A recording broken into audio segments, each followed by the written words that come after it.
Today's book, Strega Nona, by Tommy dePaola.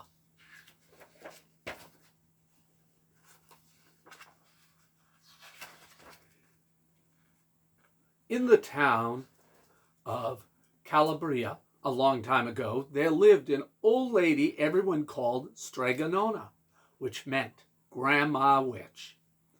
Although all the people in town talked about her in whispers, they all went to see her if they had troubles. Even the priest and the sisters of the convent went because Strega Nona did have a magic touch.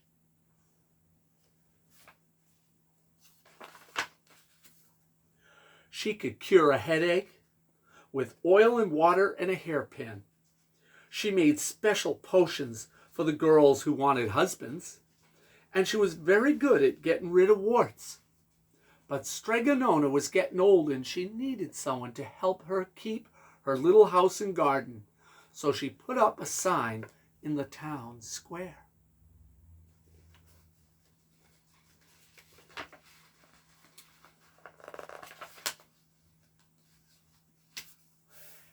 And Big Anthony, who didn't pay attention, went to see her.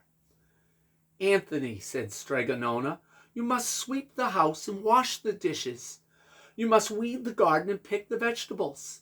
You must feed the goat and milk her. And you must fetch the water.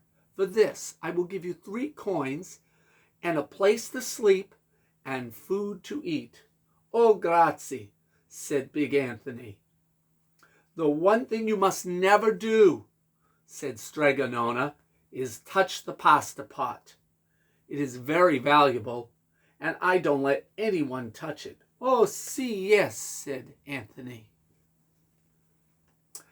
And so the days went by. Big Anthony did his work, and Strega Nona met with the people who came to see her for headaches and husbands and warts.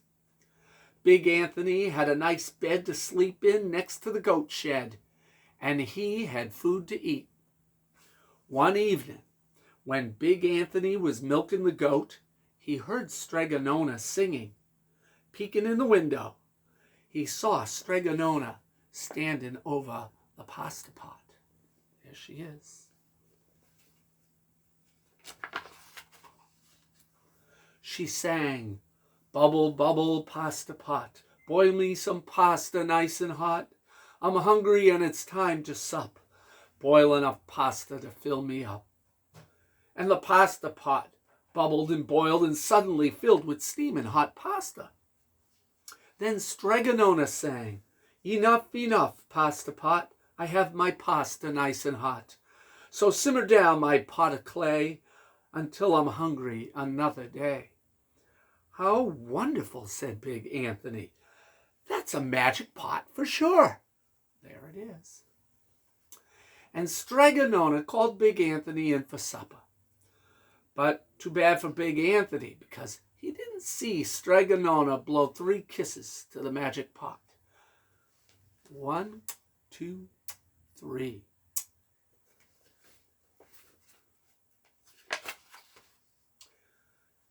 And this is what happened.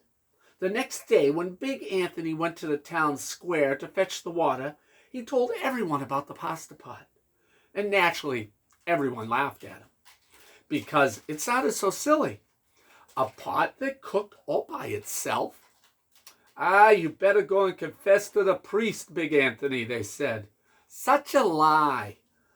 And Big Anthony was angry, and that wasn't a very good thing to be.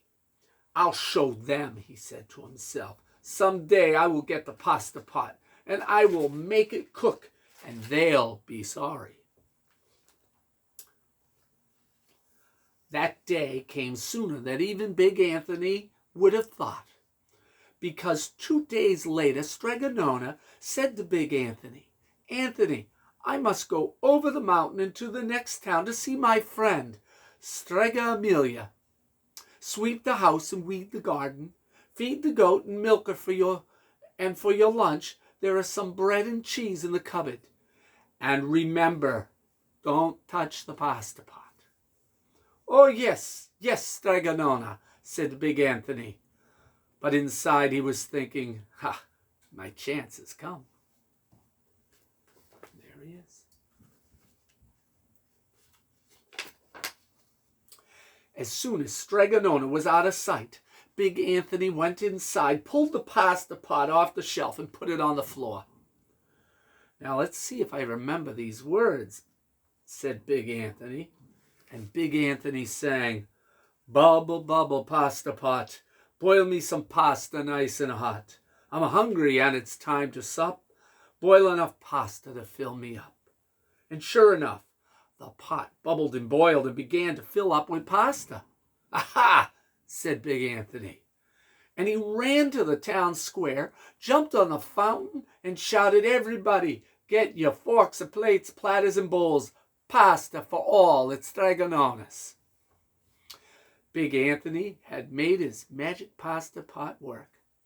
Of course, everyone laughed, but ran home to get forks and plates and platters and bowls. And sure enough, when they got to Strega Nona's, the pasta pot was so full it was beginning to overflow.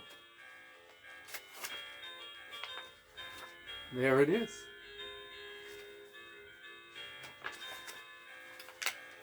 Big Anthony was a hero. He scooped out pasta and filled the plates and platters and bowls.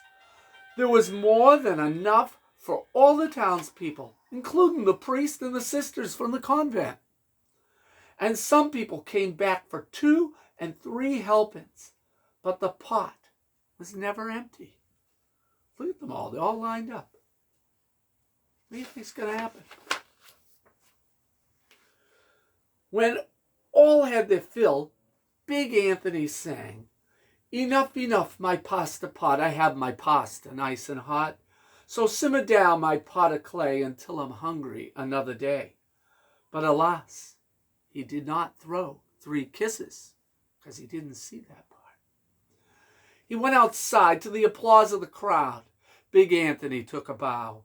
He was so busy listening to compliments from everyone that he didn't notice the pasta pot was still bubbling and boiling until a sister from the convent said, "Oh, Big Anthony, look!"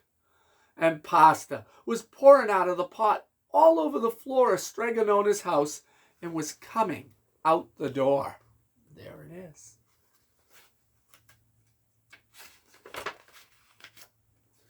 Big Anthony rushed in and shouted the magic words again, but the pot kept bubbling. He took the pot off the floor, but the pasta kept pouring out from it. Big Anthony grabbed a cover and put it on the pot and sat on it. But the pasta raised the cover, and Big Anthony as well, and spilled on the floor of Strega Nona's house. Look at all that pasta.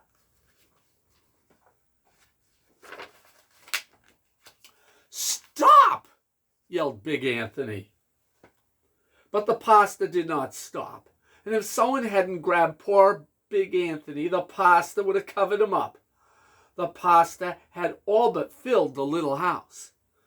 Out of the windows and through the doors came the pasta, and the pot kept right on bubbling. The townspeople began to worry. "Do something, Big Anthony," they shouted. Big Anthony sang the magic song again, but without the 3 kisses, it did no good. By this time, the pasta was on its way down the road, and all the people were running to keep ahead of it. Oh no, it's chasing them in the town. "We must protect our town from the pasta," shouted the mayor. "Get mattresses, tables, doors, anything to make a barricade." But even that didn't work. The pot kept bubbling and the pasta kept coming. And there they are. They're trying to stop it. Let's see what happens next. "We are lost," said the people. And the priest and the sisters of the convent began praying. "The pasta will cover our town," they cried. And certainly it would have, had Strega Nona not come down the road home from her visit. She didn't have to look twice to know what happened. Look at that. Look at all that pasta.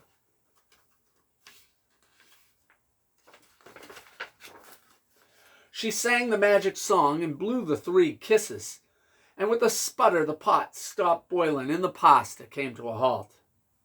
"Oh, grazie! Thank you, Stregonona," the people cried. But then they turned on poor Big Anthony. "String 'em up," the men of the town shouted. Whew, they were really angry. Look at that. "Now wait," said Stregonona. "The punishment must fit the crime." And she took a fork from a lady standing nearby and held it out to Big Anthony. "All right, Anthony. You wanted pasta from my magic pot," Stregonona said, "and I want to sleep in my little bed tonight, so start eating." With a fork. Let's see what happened. And he did. Poor Big Anthony. Look at his belly's full from eating all that pasta. The end. Think he could eat another bite? I don't think so. Have a good day now.